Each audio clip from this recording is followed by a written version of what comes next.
going to do two more poems.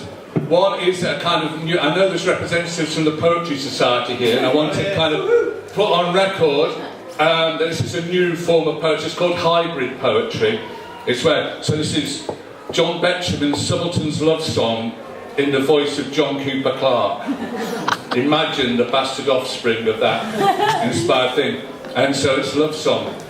And the last two poems are also done in accents. It's got this habit of writing poems in accents, and I have no gift for accents.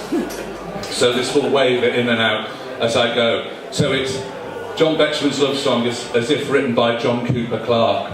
And I read this in Colchester, and I didn't know, but John Cooper Clarke's daughter was in the audience, and phoned him up, and he turned up. It was all right. It was really nice about it. So,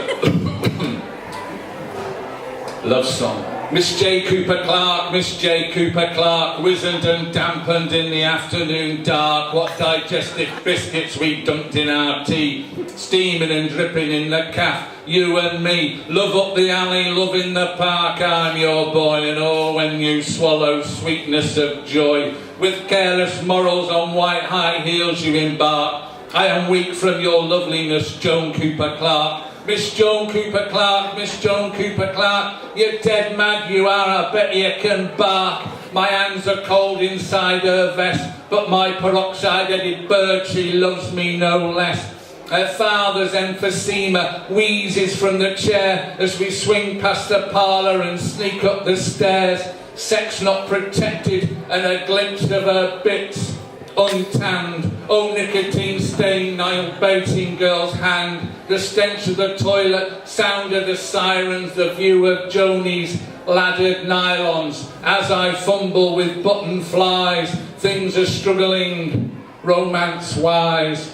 On the floor of her bedroom like dog ends and shoes, the wood-chip walls will be stuck with used tissues, and festering questioning settles the skid mark on the pound stretcher knickers of Joan Cooper Clarke. Miss J. Cooper Clarke, Miss J. Cooper Clarke, your hairdo is a local landmark. Oh, Salford twilight on the Manchester Ship Canal. Oh, Rushham's fabulous femme fatale. And the scent of morning sickness and the period's mist, and her ominous, ominous father, angry and pissed. We sat in the pub, the choices were stark, and now I'm engaged to Miss Joan Cooper Clarke. Thank you. It was a great day for British poetry when Skidmark popped up on the rhyming dictionary. I'd just like to say from all the writers, thanks very much to Paul and Mike for organising this. It's been great fun. It was a really lovely night.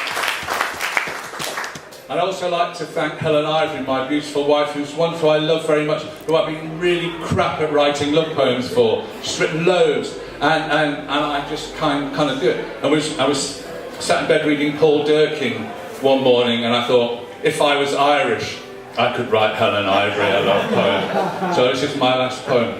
If I was Irish, and again, bad accent, apologies to any Irish people in the audience, I could set back the peace process with this. If I was Irish, I would write Helen Ivory a love poem.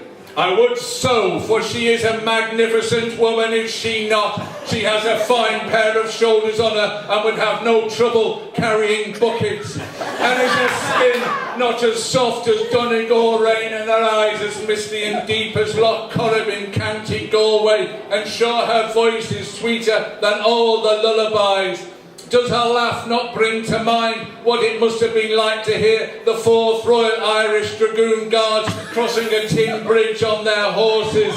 And she has one hell of a backside on her, so she does, as grand and ornate as the balcony of the Grand Opera House up in Belfast there. I could not be doing with those fashion girls with no hips to speak of or breasts. Let me tell you, Helen Ivory has breasts. Oh yes, a good man could get happily lost in those breasts, as comforting as feather pillows they are. And she has hips too, hips you can get hold of, so you can pull her close and smell her hair, which is a bit mad, but smells of meadows and fresh air.